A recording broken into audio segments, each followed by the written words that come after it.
Tudo certo? Vocês estão me vendo, ouvindo? Tudo ok? Já tô gravando, Jordano, vai dar certo. Tá tudo certo já. Então, pessoal, como a professora falou pra vocês, ela já deu início à execução jurisdicional, né?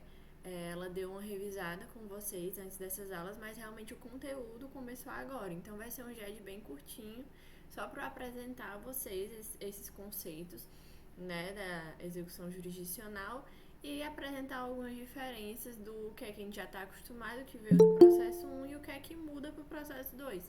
Que é justamente no processo 1 a gente viu mais detalhes sobre o processo de conhecimento e foi até a sentença, que a gente vai ver que ela é muito importante para iniciar um cumprimento de sentença, porém a gente vai até ver um novo procedimento jurisdicional que é a execução, né?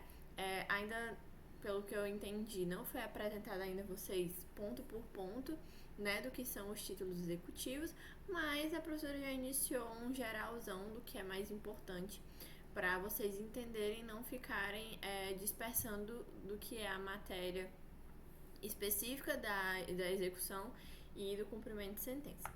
Vamos começar.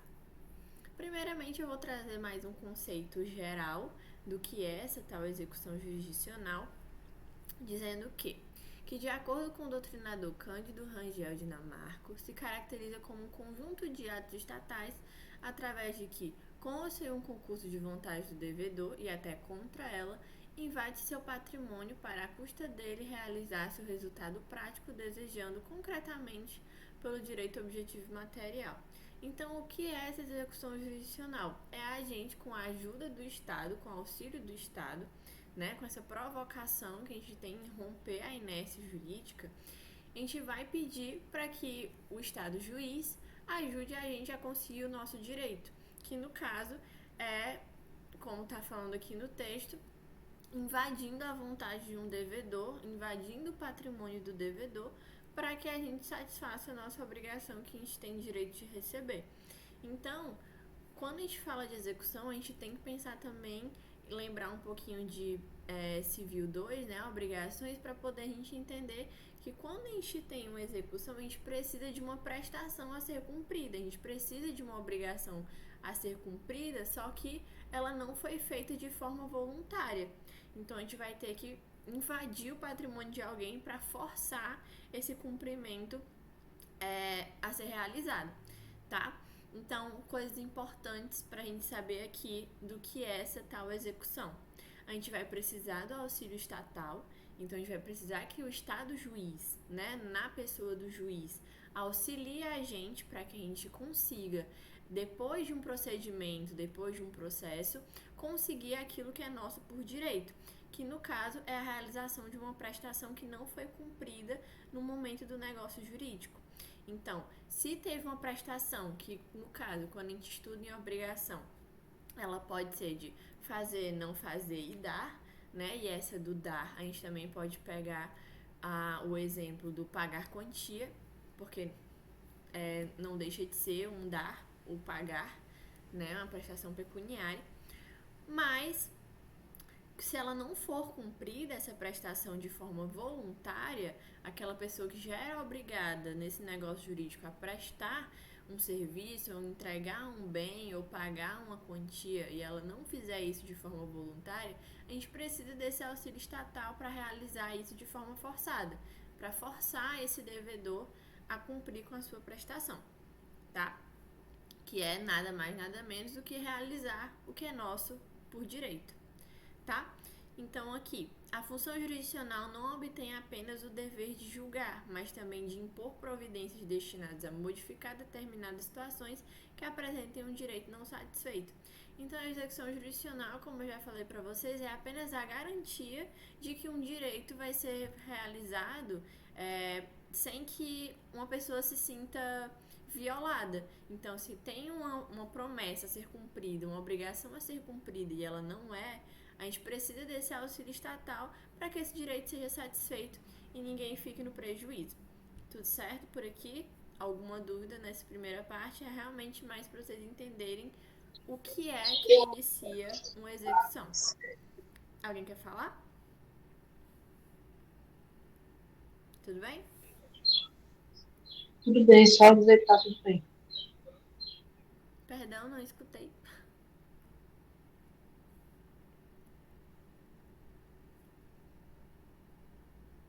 Eu vou dar continuidade, qualquer coisa vocês podem me interromper. É porque realmente eu não escutei se alguém falou no microfone agora. Então vamos lá. Classificar essa execução. Como eu já falei para vocês anteriormente, a gente não tem só um tipo de execução. Até porque a gente aprendeu em processo 1 a fase de conhecimento, né? O processo de conhecimento, que vai desde a petição inicial até a sentença. Daí, a gente pode iniciar um tipo de execução pós-sentença. Mas a gente também tem um tipo de execução que ela se inicia já na petição inicial. Não necessariamente precisamos de uma sentença para continuar com o processo de execução, tá? Então, aqui, primeiramente, a partir da origem do título, a gente vai ter duas classificações de execução. Ela pode ser judicial ou extrajudicial, tá? A origem do título, quando a gente for estudar mais à frente, a gente pode ver que dependendo do que a lei impor, um título ele pode servir para iniciar um cumprimento de sentença ou para iniciar uma execução autônoma. No caso, os títulos judiciais, eles precisam de um auxílio de um processo de conhecimento ou de um juiz para definir que aquele título ele vai ser encaminhado até a sua fase final de cumprimento em um cumprimento de sentença. Já se a origem desse título for extrajudicial, a gente não precisa de toda essa fase de conhecimento, não precisa iniciar a execução a partir do juiz. A gente já pode romper a inércia judicial com o título para que o juiz só nos auxilie a encontrar essa pessoa e garantir o nosso direito. Tudo bem? Porque a força do título extrajudicial é de que ele é de pleno direito exigível. Tudo bem? Então, se a gente inicia uma ação judicial, a gente não garante que desde a petição inicial aquele nosso direito vai ser satisfeito. O juiz vai primeiramente ter que julgar para saber se realmente a gente tem o direito a ter aquela prestação realizada. Já o título executivo extrajudicial, ele já tem essa força de dizer, não, se você tem esse título aqui, o seu direito precisa sim, de qualquer forma, ser realizado, ser cumprido. Ele já tem essa força por lei, tá? Então, a primeira diferença aqui, a partir do título, que esse título ele vem da lei, tá? Os títulos judiciais a gente vai ver lá no 515 do CPC e os extrajudiciais a gente vai ver no acho que é de 714, 748, um negócio assim. Quando a gente for mais pra frente, a gente vai ver. Mas enfim, eles estão em duas partes diferentes do CPC, mas ambos estão no CPC. E eles são, os judiciais, eles são classificações taxativas. Então, aquelas ali são os tipos de documentos que têm título executivo judicial, são um rol taxativo da lei. Já os extrajudiciais são um rol exemplificativo. Então, quando a gente for ler o rol do CPC, que falam dos títulos extrajudiciais, a gente vai ver que eles têm vários exemplos, mas que é qualquer um dos títulos que a lei atribua como sendo extrajudicial. Então, aquele rol que está no CPC, ele não é taxativo, ele é exemplificativo. Então, tem outros exemplos que estão fora do CPC que têm força de título executivo extrajudicial. Já os judiciais, eles são um rol taxativo, então só os que estão lá no CPC são os que têm essa força de título judicial. Tudo bem? Entendemos essa diferença, que essa diferença é primordial para a gente falar do restante das coisas. Me digam aí se tá tudo bem.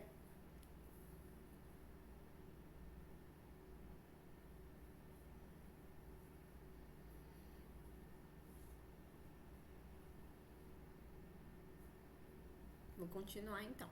Show. Obrigada, Gabriel. Obrigada, Jordana. Próxima classificação é quanto à estabilidade da execução.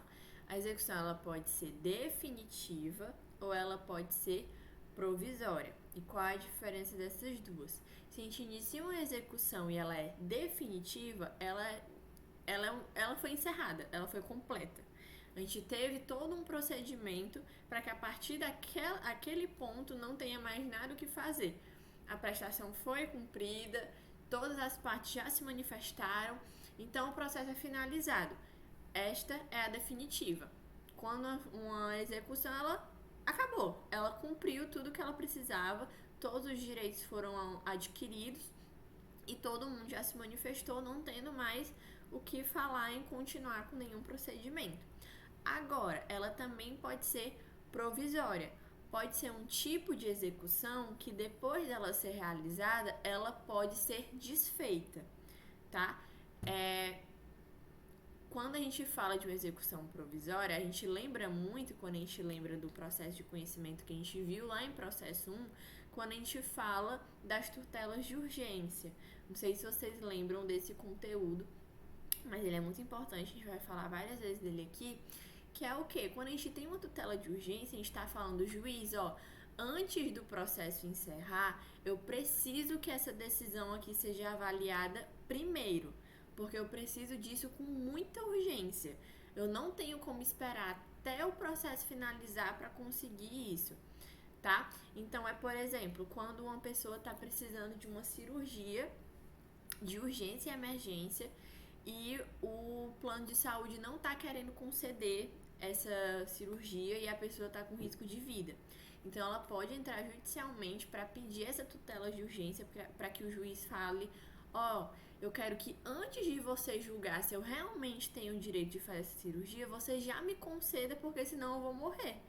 Se você não me der no final do processo, tudo bem, eu pago com os danos que eu causei, mas eu sei que eu tenho o meu direito, eu tô aqui lutando por ele, então por favor me deixe fazer a cirurgia. No final do processo a gente se ajeita se esse direito não era para ter sido meu, se eu não deveria ter adquirido esse direito, mas nesse momento eu preciso disso.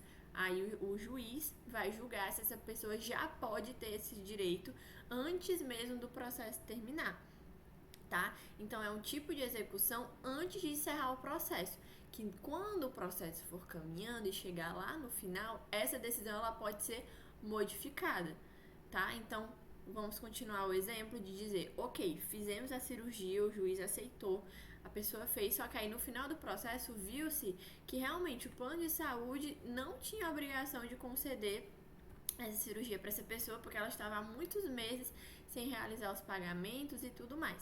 Então, como não tem como desfazer essa cirurgia, o juiz pode voltar atrás com a decisão e falar que agora quem precisa pagar por essa ação seja o próprio autor da ação, a própria pessoa que pediu essa cirurgia agora vai ter que arcar com os danos que ela realizou junto com o plano de saúde, tá? Então, o plano de saúde teve gastos com essa pessoa para realizar a cirurgia, que não era para ter sido realizado, isso foi definido no final do processo. Então essa pessoa agora é a pessoa que tem que pagar, não é mais a pessoa que tem que receber algum tipo de direito, tá? Então a classificação quanto à estabilidade é basicamente isso. Em um processo que ele é finalizado, todos os direitos foram adquiridos e todas as partes se manifestaram, não tem mais nada para fazer no processo, ele transitou em julgado, ela foi definitiva, ela foi completa, o processo acabou.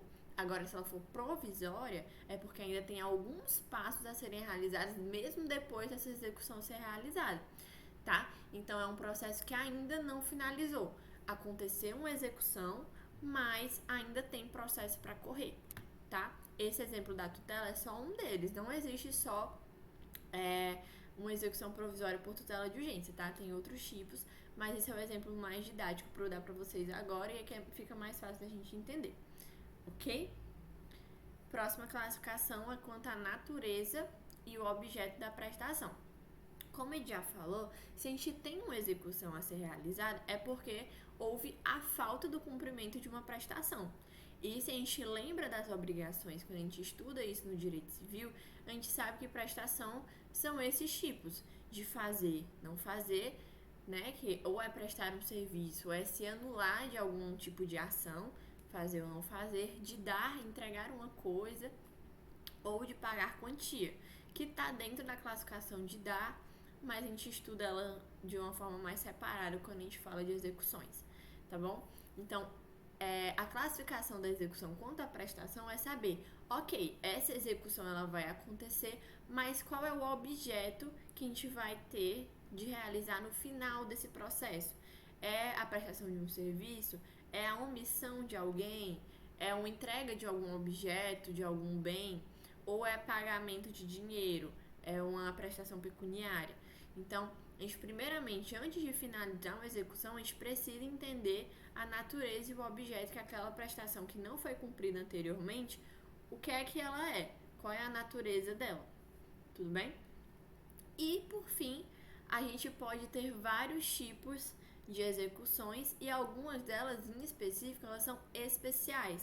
Então, as especialidades delas, elas são execuções, tá? Mas elas não vão entrar nas regras gerais das prestações do CPC. Elas vão ter regras próprias, que são elas as de alimentos, execução contra a fazenda pública, execução fiscal ou demais execuções que tenham leis e regimentos próprios, tá? Então, as execuções, no geral, elas são regidas pelo CPC de forma de que elas vão ser classificadas apenas as execuções de fazer, não fazer, dar e pagar quantia. Porém, existem situações que precisam de execuções próprias, que são esses casos que a gente precisa obedecer o que a lei diz para ser o procedimento delas. Se não for uma específica que tenha uma lei específica ou uma parte específica no código para falar sobre elas, a gente segue o procedimento comum das execuções. Agora, se elas forem específicas, se o CPC trouxer uma nova classificação de execução ou se tiver uma lei própria falando como se procede com isso, a gente obedece o procedimento dessas execuções especiais. Show? Dúvida, gente? Top. Ui, vou voltar. Diga aí, Gabriele. Eita. Ah, tá. Foi mal. Ok, tá ótimo então. Cumprimento de sentença e execução autônoma. Vamos separar essas duas para a gente entender o porquê que um é de um jeito, o outro é de outro e quais são as diferenças entre elas. Como a gente falou já no início da nossa conversa de hoje, é que o cumprimento de sentença ele só vai acontecer se ele for derivado de um título executivo judicial. Então, se a lei diz que isso que a gente está vendo na nossa frente é um título executivo judicial, então eu vou fazer a execução dela a partir de um cumprimento de sentença. Então, para ter um título executivo judicial, eu vou precisar ter um procedimento antes disso.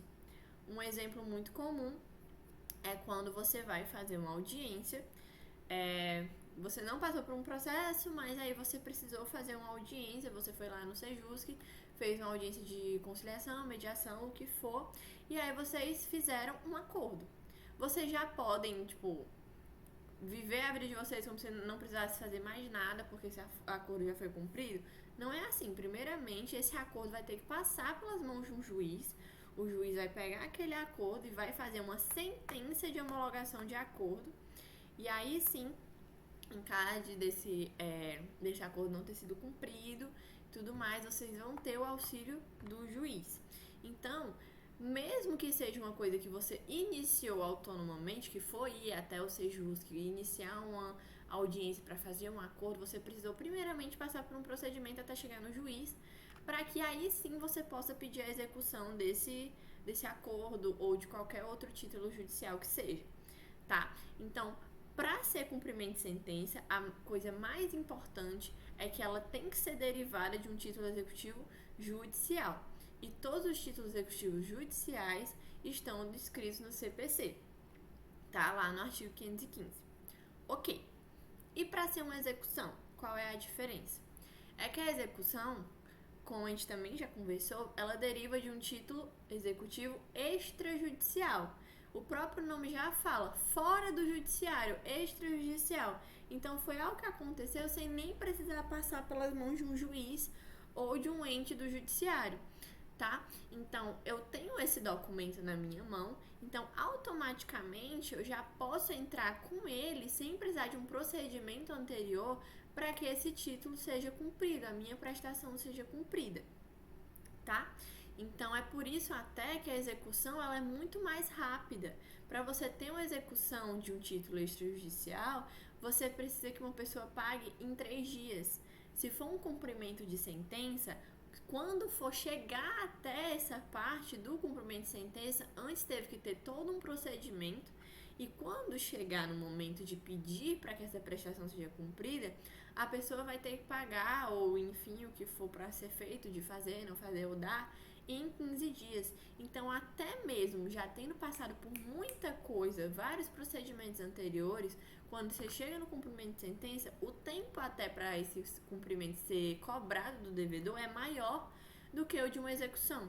Justamente porque, por ser baseado num título executivo extrajudicial que tem força para isso, já é o judiciário te falando: se você tem esse documento, você praticamente não precisa de mim. Eu só estou aqui para poder garantir o seu direito, porque esse título já te garante a sua prestação. Então, se você faz um negócio jurídico, que esse negócio jurídico cria um título executivo extrajudicial, a lei já te fala que ele tem força suficiente para ser cobrado. Então, quando você tem esse título, você não inicia um procedimento e tudo mais. Você já tem como base ele para ser a sua petição inicial. Ele próprio já tem força para já, assim que você iniciar um procedimento, já cobrar alguém. A pessoa não vai ter quase nem tempo para se defender. A gente vai estudar sobre isso. A pessoa quase não tem tempo para se defender, porque justamente esse título já obriga automaticamente a pessoa a cumprir com a sua prestação, tá? O cumprimento de sentença, ele precisa vir a partir de... calma, desculpa. O cumprimento de sentença, para ele acontecer, para ele ser iniciado, a gente vai dizer que ele é uma fase processual. Então, a gente teve um processo de conhecimento, teve uma sentença, e aí vamos ter o cumprimento de sentença. Ele é a continuidade desse procedimento. Então, ele é apenas uma fase do processo, tá? Porque antes dele tiveram outras coisas. Então, para não quebrar, para não ser uma coisa, não, a gente vai ter um processo de conhecimento no momento, aí num outro momento a gente vai ter o cumprimento de sentença. Não precisa, tá? Não precisa disso. Enquanto tá tendo procedimento, chegou na fase da sentença, vamos continuar. Já estamos aqui todo mundo junto, todo mundo entendendo o que é que tá acontecendo, então só continua. Continua o processo, continua com uma fase que agora é a fase de cumprimento de sentença. Já a execução, como a gente está conversando, ela não, ela é um processo autônomo, justamente porque você já tem um documento com força para iniciar um processo sem precisar passar por defesa ou precisar primeiramente o juiz analisar se você tem ou não esse direito. Então, você entra com seu título executivo já na sua petição inicial. Então, ele é um processo autônomo. Para você chegar a ter esse título, você não precisa que antes dele tivesse passado por algo dentro do judiciário. É um documento seu, que você vai ver que também tem um rol para você saber que título é esse, que a gente vai estudar mais na frente, mas você só precisa saber nesse momento que esse procedimento, ele já se inicia por si só, pelo próprio título executivo. Então, não foi cumprida a minha prestação. Ok, então eu pego esse meu título, eu redijo a petição inicial junto com esse documento, eu já mando para o juiz só para ele falar: ó, juiz, eu tenho esse título aqui, manda essa pessoa pagar, ou então manda essa pessoa cumprir com esse serviço, tá? Então, ele é um processo autônomo. Ele se inicia a partir da petição inicial. O cumprimento de sentença se inicia depois da sentença, tá? Os próprios nomes já são autoexplicativos, né? Ok. Como se faz um cumprimento de sentença? Ele vai se dar início por meio de um requerimento nos autos processuais. Então, para eu ter o cumprimento daquela decisão que o juiz já deu, eu preciso fazer um pedido bem simples dentro do processo que já está acontecendo. Então, eu redijo uma manifestação, uma petição de pedido de cumprimento de sentença. Então, é uma petição super simples. Se vocês quiserem, eu até mando para vocês exemplos depois de petições realmente feitas para um juiz, que é uma coisa realmente super simples. Você faz um endereçamento, você fala que requer o cumprimento de sentença, aí você coloca de qual sentença, você redige um texto da sentença do juiz, ou então só demonstra em qual das folhas do processo essa sentença se encontra, né?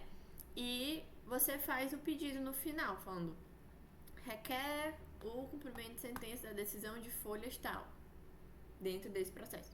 É isso, é um requerimento, é um pedido simples para ser dado para o juiz, só que claramente da forma mais formal possível a se direcionar ao juiz, tá?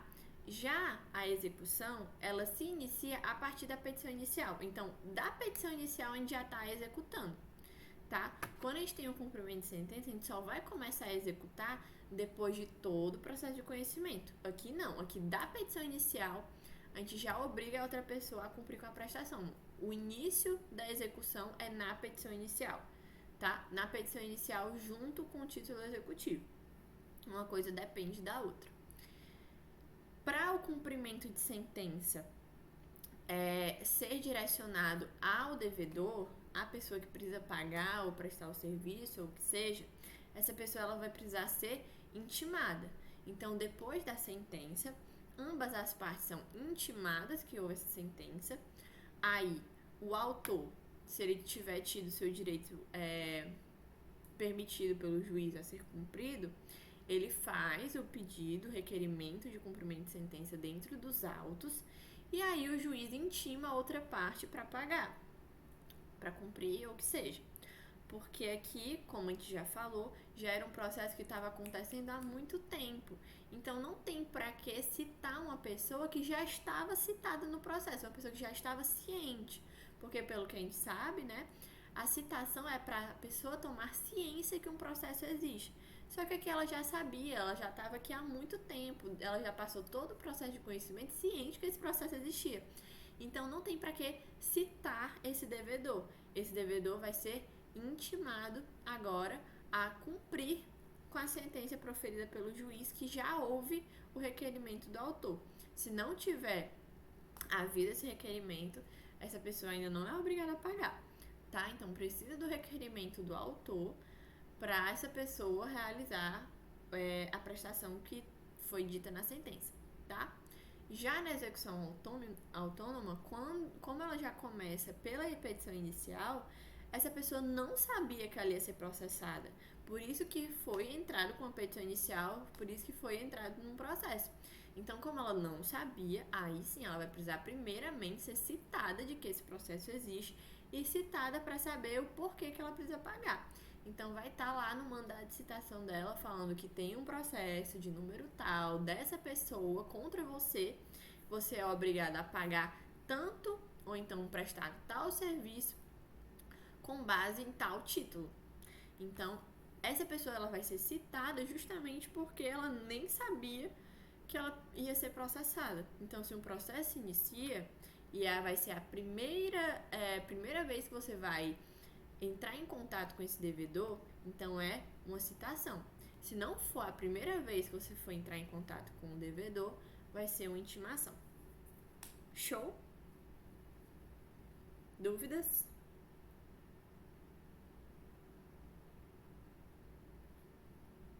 Show. Agora, gente, esse aqui foi o bem geral, foram as aulas que a professora Cíntia passou pra vocês. Então agora a gente vai treinar um pouquinho, tá? Tem aqui 2 questõezinhas pra vocês fazerem. E aí eu vou mandar mais pra vocês ao longo do semestre. Vou botar no grupo e vou colocar no nosso drive também, que eu vou disponibilizar pra vocês, tá bom? Então assim, a gente vai resolver essas 2 questõezinhas aqui juntos, aqui no GED. E outras questões eu vou mandando pra vocês no grupo e deixando no drive pra vocês irem respondendo ao longo do semestre, certo? Vamos lá, me ajudem, preciso das respostas de vocês. Ana Clara e Bruno celebraram um contrato de prestação de serviço através de um contrato assinado pelas partes e por 2 testemunhas. Considerando que Ana Clara pagou o preço e Bruno não prestou o serviço, como você deverá proceder para obrigar Bruno a realizar a obrigação anteriormente pactuada? Se alguém quiser abrir o microfone para já responder, pode responder. Mas para não demorar tantas respostas no chat, eu vou dividir essa pergunta em algumas poucas perguntas que vocês vão me respondendo, tá bom? Primeiramente, para responder esse tipo de pergunta, a gente precisa meio que desmembrar ela, porque a gente precisa entender tudo o que está acontecendo aqui nessa situação, porque é um caso concreto, tá bom? Então aqui a gente vai ter um devedor e um credor, ok? Vocês conseguem me dizer primeiramente quem é quem? Quem é o devedor e quem é o credor?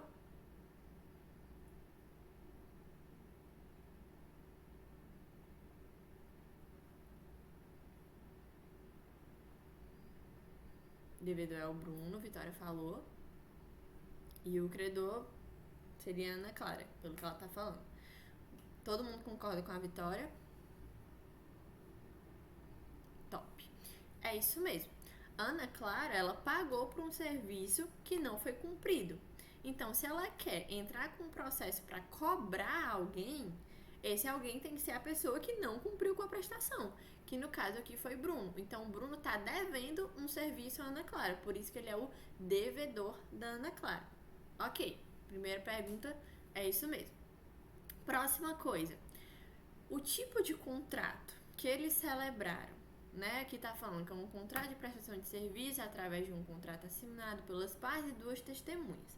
Se ela quer entrar com um processo contra o Bruno, no final essa execução vai ser com base num título executivo judicial ou extrajudicial?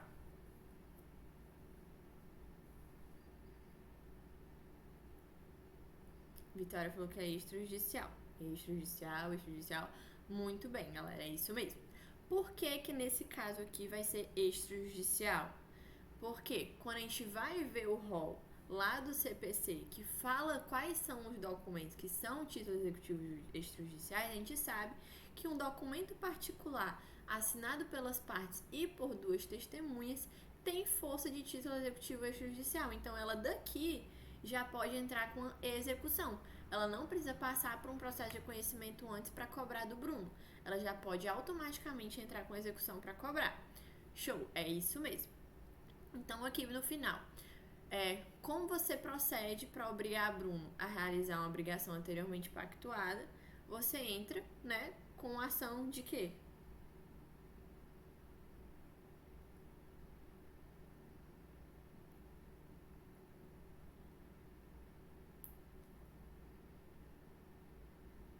Vitória falou que é a obrigação de fazer. Tá, essa daí é a nossa prestação, né? Mas qual é o tipo de ação? É uma ação de cobrança? É uma ação de execução? É uma ação de obrigação, né? Qual é a ação que a gente vai entrar aqui? Se ela é com base no título extrajudicial.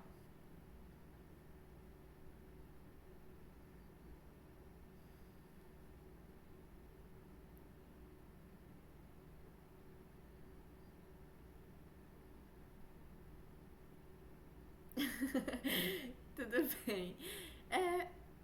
Não, é bem mais tranquilo do que vocês estão pensando. Vocês estão querendo ir super longe, mas é só falar, é uma ação de execução. Ela vai entrar com execução contra ele. É uma ação de execução com base em título executivo extrajudicial. Tá bom? Então é isso, gente. Vocês foram ótimos. Vamos entender como é que a gente responderia essa questão se fosse na nossa prova. Tá? O que acontece? Sabendo que, de acordo com o artigo 784, 784 mesmo, era o que eu tava lembrando. 784, inciso 3º do CPC, o documento particular assinado pelas partes e duas testemunhas é caracterizado como um título executivo extrajudicial, Ana Clara poderá entrar com ação de execução com base em título executivo extrajudicial, para cobrar judicialmente a prestação do serviço não realizado ou o que entender de direito. Tá? Então, quando vocês forem responder na prova de vocês, façam isso, desmembrem o que é tudo isso, para vocês saberem exatamente o que precisam responder. A primeira coisa que a gente tem que a gente verificou aqui é que tipo de título a gente estava falando. E como vocês falaram, era um título executivo extrajudicial. Mas por quê? Porque a lei fala que lá no artigo 784, inciso 3º, esse tipo de documento é caracterizado como título executivo extrajudicial. Tudo bem. Aí a próxima coisa. qual é o tipo de prestação, né, que não foi cumprida? Vocês falaram, né, que foi a obrigação de fazer, ele não cumpriu com a prestação de fazer. Então, ela pode entrar com ação de execução já. Ela não precisa entrar com ação de cobrança ou então com ação monitória. Ela já entra com ação de execução com base em título executivo extrajudicial para poder realizar a cobrança já do Bruno para cumprir com a prestação que não foi cumprida ou o quer entender de direito, que pode ser que ela não queira mais o serviço, por exemplo, ela queira o dinheiro de volta. Então ela pode pedir tanto isso quanto que ela quiser com base no título dela, mas o título dela extrajudicialmente já protege ela dessa prestação de serviço que precisaria ser cumprida. Tá bom? Entenderam mais ou menos como a gente pode responder esse tipo de pergunta? Top. Próxima pergunta, tranquilíssima também. Estela e Daniele firmaram um contrato escrito de locação, assinado apenas pelas partes. Estela está devendo 6 meses de aluguel a Daniele, perfazendo um total de R$ 12.000. Nesse caso, será possível executar os R$ 12.000? Fundamente. Vou fazer a mesma coisa de novo, tá bom? Primeiramente aqui, quem é a credora e quem é a devedora?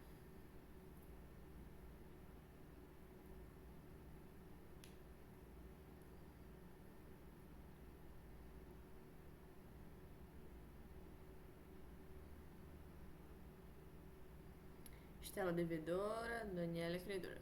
Top. Aqui a gente já tem um texto que até responde a gente, né? Porque já fala, Estela está devendo. Então, se ela está devendo, ela é devedora. Muito bem, isso mesmo. Estela devedora, Daniela credora. Show.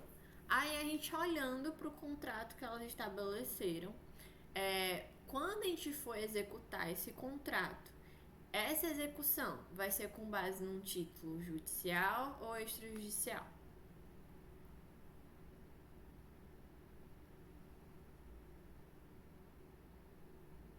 Vitória diz judicial, judicial. Top, galera. Por que é judicial?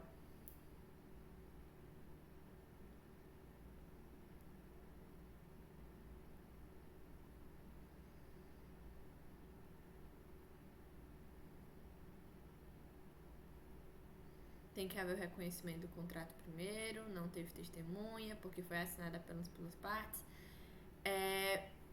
As três estão certas, tá? As três respostas estão certas, mas primeiramente é basicamente isso. Não tem como ser um título executivo extrajudicial se faltar qualquer um dos requisitos que esteja descrito na lei.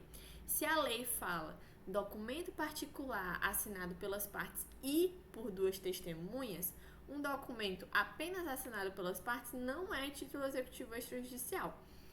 Então, por causa disso, ele não vai ter força para iniciar uma execução. Então, primeiramente aqui a gente vai ter que entrar com a ação para ter um processo de conhecimento, para no final a gente ter um cumprimento de sentença desses aluguéis que não foram pagos, tá? Ok, deixa eu ver se tem outra pergunta aqui que eu posso fazer para vocês. Acho que é basicamente isso. Então, desmembrando essa questão aqui. Quando a pergunta fala, será possível executar os R$ 12.000? Vocês já me falaram que como ele é um título judicial, não tem, né? Porque a gente vai ter que entrar primeiro com uma ação para primeiramente ter uma sentença, para ter o cumprimento de sentença. Tudo bem, isso aí todo mundo já entendeu. Mas vocês saberiam dizer aqui qual é o tipo de ação que a gente vai entrar? Já que aqui não é tão simples, né? Já que a gente está falando de primeiro um direito civil, que tipo de ação a gente poderia entrar aqui nesse caso? Até chegar no cumprimento de sentença.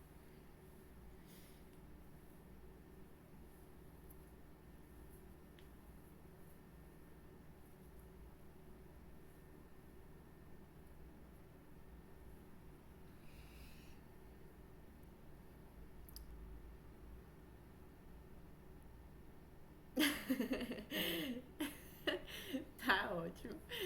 Então, eu vou ajudar vocês aqui, tá? Quando a gente tá vendo aqui, como a gente tá falando de um pagamento, né, de uma quantia, aqui a gente tá vendo que ela tá cobrando um valor, aqui no caso R$ 12.000, Ó, a Vitória tá arrasando, menina, que é isso. Aí ela pode entrar com a ação de cobrança, né? E sim, uma ação de cobrança é uma ação de obrigação de pagar a quantia certa. Diga aí, Vitória. Mulher, é porque caiu uma questão exatamente como essa na nossa prova de Civil 3. Acho que a Olha aí. Gabi vai lembrar. E o professor perguntava qual era o tipo de ação. Aí todo mundo ficou sem saber o que responder. Se era ação de cobrança, se não era. Aí agora eu não vou chutar, né? Vai que é. Sim, é isso mesmo, a razão. É bem simples, gente. É porque são coisas que a gente pode ir só pela nossa intuição. Tem um valor a ser pago. E nesse caso é um valor de aluguel. O que é que a gente pode entrar aqui? Com a ação de cobrança de aluguel. Tá bom? Aqui a gente, como não é civil, a gente não vai especificar quais os direitos, quais os artigos que vão ser fundamentados numa petição. Não, a gente só precisa saber como que chegou até o cumprimento de sentença. Esse cumprimento de sentença veio a partir do quê? Veio a partir de uma ação de cobrança que teve como sentença o pagamento de 12 mil reais de aluguéis atrasados. É isso. Que no final a gente vai ver que vai ser monetariamente atualizado e tudo mais, mas isso são coisas para depois. O básico aqui é: tinha uma credora, uma devedora, o título delas não teve força de título executivo extrajudicial, então não tem como ser uma execução.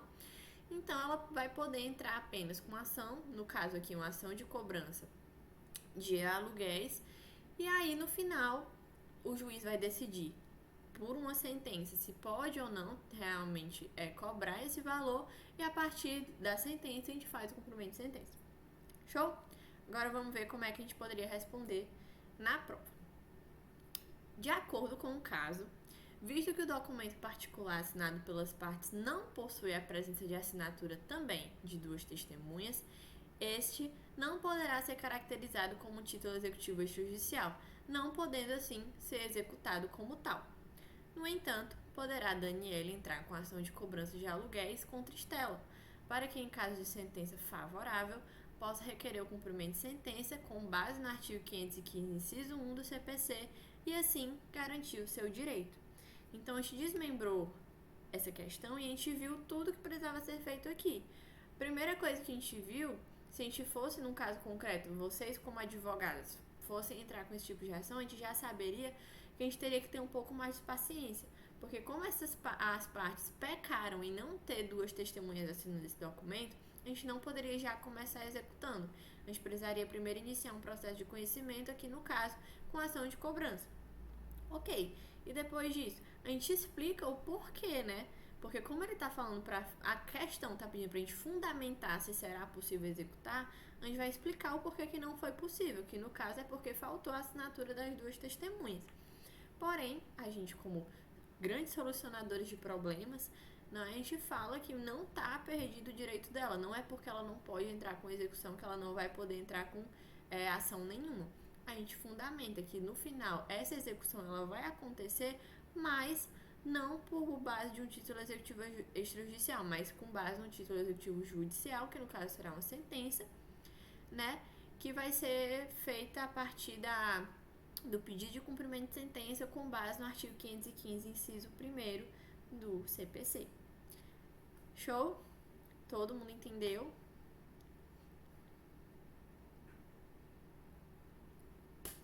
Beleza, galerinha.